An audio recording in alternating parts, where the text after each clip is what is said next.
ಆತ್ ಬಿಟ್ಟಿದ್ಯಾರು ನೀನು ಇನ್ಮೇಲೆ ಕಾವು ಕಾವು ಕಾವು ಅಂತ ರೇಗಿಸ್ಲೇಬೇಡ. ಮಾತಾಡೋದು ಕೂಡ ಐತಿ. ನಿನ್ ಸ್ವಾಭಿಮಾನಕ್ಕೆ ಇದಾಗೋ ತರ ನಾನು ಏನ್ ಮಾಡಿದೀನಿ? ರೇಗಿಸ್ಬಾರ್ದಲ್ಲ ನಿಂಗೆ, ಮಾತಾಡ್ಸಿರತ್ತೆ ಅದೆಲ್ಲ ಪ್ರಾಬ್ಲಮ್. ಮಾತಾಡಿಲ್ಲ ಅಂದ್ಬಿಟ್ರೆ ಅವರೆಲ್ಲ ಹೇಳ್ದಾಗ ನಿಂಗೆ ಸ್ವಾಭಿಮಾನಕ್ಕೆ ಧಕ್ಕೆ ಬಂದಿಲ್ಲ. ಊರವರೆಲ್ಲ ಬೈದ್ಕು ಮನೆಯವ್ರು ಬೈದ್ಕು ಒಂದು ಇದಿರ್ತದೆ ಗೊತ್ತಾ? ತಿರ್ಗಾ ಕೇಳ್ತಾನೆ ಲಾಸ್ಟ್ ಮಾತಾಡ್ಸು, ರೇಗಿಸ್ಬೇಡ.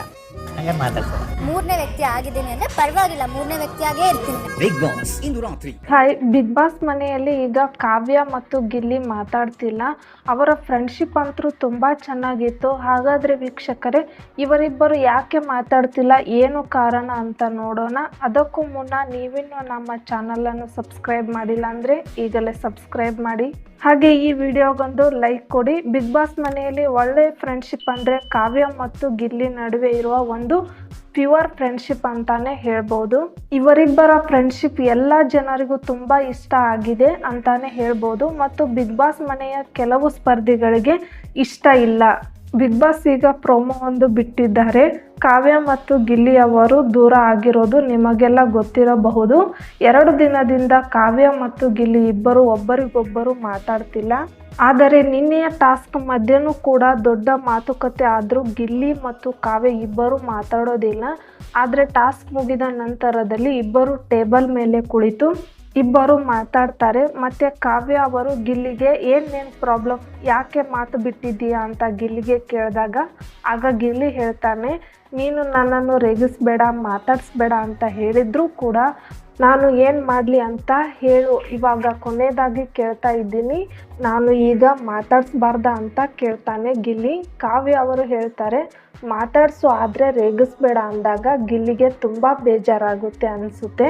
ರೇಗಿಸ್ಬಾರ್ದು ಅಂತ ಹೇಳಿದ ಮೇಲೆ ನಾನು ನಿನಗೆ ಮಾತಾಡ್ಸೋದೇ ಇಲ್ಲ ಬಿಡು ಅಂತ ಗಿಲ್ಲಿ ಹೇಳ್ತಾನೆ.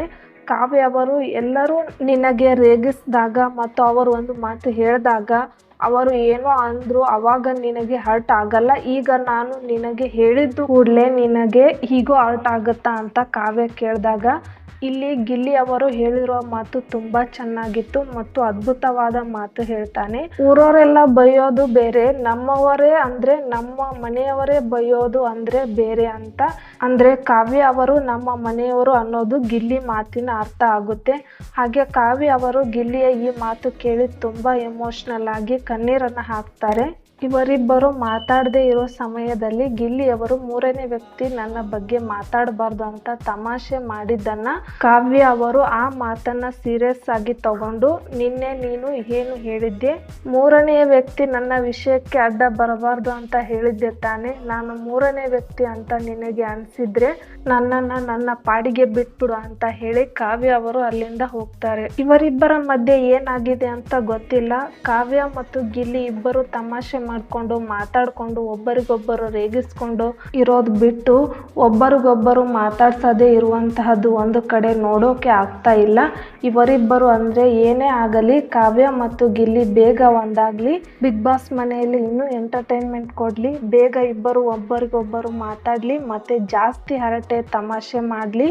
ಹಾಗೆ ಕಾವ್ಯ ಅವರು ಯಾರೋ ರೇಗಿಸುತ್ತಿದ್ದಾರೆ, ನಿನ್ನನ್ನು ಕರ್ಕೊಂಡು ಸೆಮಿಫೈನಲ್ಗೆ ಹೋಗ್ತಾನೆ ಅಂತ ಹೇಳಿದ ಕೂಡಲೇ ಗಿಲ್ಲಿಯಿಂದ ನೀವು ದೂರ ಆಗುವಂತಹ ಮಾತು ಆಡಿದ್ದು ಎಷ್ಟರ ಮಟ್ಟಿಗೆ ಸರಿ ಅಂತ ಗೊತ್ತಾಗಲಿಲ್ಲ. ಆದಷ್ಟು ಬೇಗ ನೀವಿಬ್ಬರು ಒಂದಾಗಲಿ ಅನ್ನೋದು ನಮ್ಮ ಆಸೆ. ಗಿಲ್ಲಿ ಮತ್ತು ಕಾವ್ಯ ಅವರ ಜೋಡಿ ಯಾರ್ಯಾರಿಗೆ ಇಷ್ಟ ಮತ್ತು ಅವರ ಫ್ರೆಂಡ್ಶಿಪ್ ಬಗ್ಗೆ ನಿಮ್ಮ ಅಭಿಪ್ರಾಯ ಏನು ಅನ್ನೋದನ್ನು ಕಮೆಂಟ್ ಮೂಲಕ ತಿಳಿಸಿ. ಕಾವ್ಯ ಮತ್ತು ಗಿಲ್ಲಿ ಈ ಇಬ್ಬರ ಜೋಡಿ ನಿಮಗೆ ಇಷ್ಟ ಆದರೆ ಲೈಕ್ ಮತ್ತು ಶೇರ್ ಮಾಡಿ.